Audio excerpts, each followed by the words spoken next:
Shalom mes amis, que la paix de Jésus-Christ soit sur vous qui me suivez à travers cette vidéo. Je souhaiterais partager avec vous sur Jésus-Christ.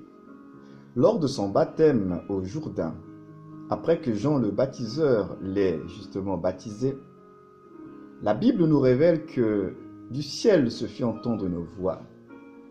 Et cette voix rendit le témoignage suivant. Celui-ci est mon fils bien-aimé, en qui j'ai mis toute mon affection. J'aimerais un peu prendre le temps d'examiner ce témoignage rendu par le Père au Fils. Le Père nous révèle que toute son affection, il l'a placée dans le Fils. Frères et sœurs, lorsque nous lisons la Bible, notamment l'Ancien Testament, nous avons du mal à percevoir l'amour de Dieu. Nous avons du mal à percevoir les nobles sentiments de Dieu.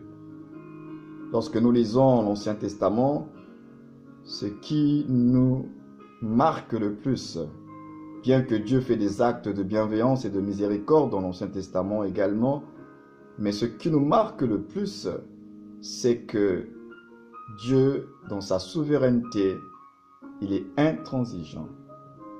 L'âme qui pêche, c'est elle qui mourra. C'est l'heure du péché, c'est la mort. Toute transgression, paf, il y a un jugement de Dieu qui tombe. Mais le Nouveau Testament nous révèle le cœur de Dieu. Parce que j'aimerais nous dire, frères et sœurs, que Dieu ne commence pas à nous aimer avec la venue et l'arrivée de Jésus. L'amour est l'essence même de Dieu. Même dans l'Ancien Testament, quand il était dans des jugements, il était toujours amour. Mais dans le plan de Dieu, dans le projet de Dieu, il avait fixé un temps, un moment, où le monde entier découvrira qu'en Dieu, il y a également ce noble sentiment que nous appelons l'amour. Mais nous savons tous que finalement, c'est bien plus qu'un sentiment, l'amour. L'amour est une personne.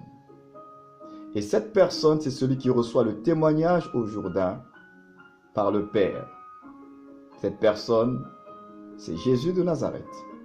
Donc le Père, Dieu le Créateur, va dire que mon amour, mon affection, je l'ai placé en cet homme.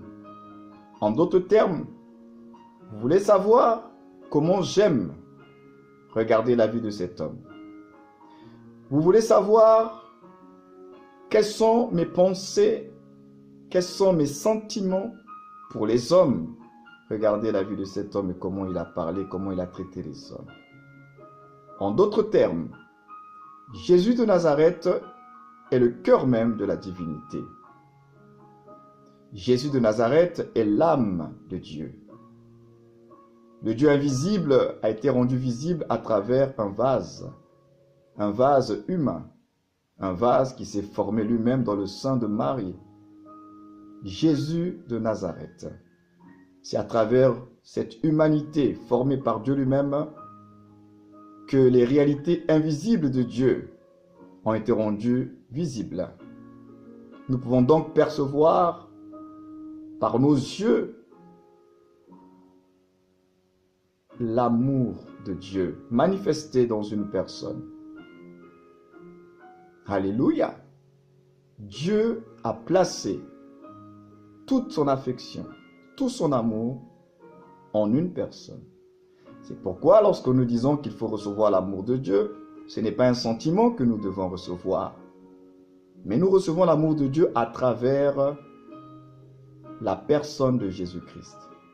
C'est-à-dire que par l'observation de sa vie, de sa personne, de son œuvre, de ses relations avec les hommes, ses contemporains, nous pouvons réellement saisir la profondeur, la hauteur, la largeur, la longueur de l'amour du Père.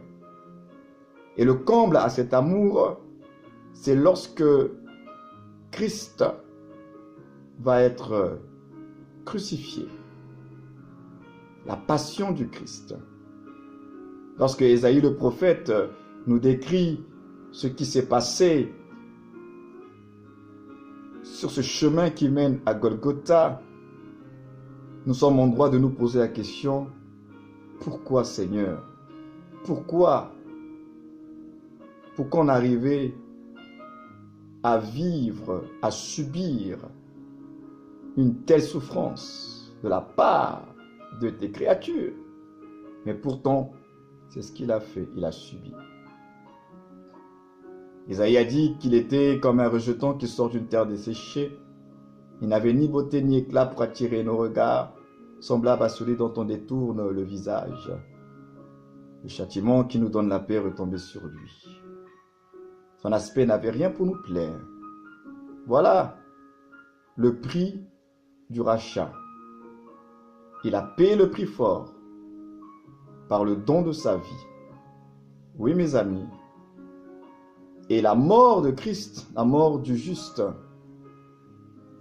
nous parle, nous confirme l'amour de Dieu, parce que finalement cette mort, ce sacrifice a été fait à cause du prix, de la valeur, de l'importance que chacun de nous a aux yeux de Dieu. C'est par amour qu'il est monté à la croix, et c'est par amour qu'il n'a pas fait de miracle pour disparaître ou bien pour ne pas subir cette condamnation. Son amour l'a conduit jusqu'à Golgotha. Au-delà même de sa chair qui a voulu l'empêcher, mais son amour pour nous était bien plus fort. Ça l'a conduit jusqu'au calvaire. Et avec cela, nous allons dire que Jésus ne nous aime pas, que Dieu ne nous aime pas. Oui, Dieu nous aime en Christ. Je répète, Dieu nous aime en Christ. Parce que si nous disons que Dieu nous aime, c'est abstrait. Et souvent, nous allons demander des preuves. Mais j'aimerais nous dire ce matin, Dieu nous aime en Christ. Par l'observation de Jésus de Nazareth et de sa vie et de son œuvre, nous découvrons l'amour de Dieu dans son extravagance et dans sa folie. Alors si Dieu, par amour pour nous, a accepté une telle extravagance, un tel mépris, un tel rejet, comment ne pouvons-nous pas en retour aussi partager notre amour à l'égard de Dieu et des choses de Dieu?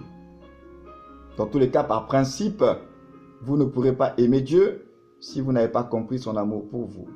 Parce que finalement, notre amour pour Dieu n'est qu'une réponse à son amour pour nous. Après avoir saisi son amour pour nous, nous répondons par le nôtre pour dire, oui Seigneur, me voici, prêt à t'obéir, prêt à faire ta volonté. Parce que pour moi, si je suis ce que je suis, c'est à cause de ton œuvre. J'ai du prix à tes yeux. Merci Seigneur de m'avoir aimé et merci Seigneur de m'aimer encore. Oui mon ami, Dieu t'aime et tu as du prix à ses yeux. À très bientôt. Shalom.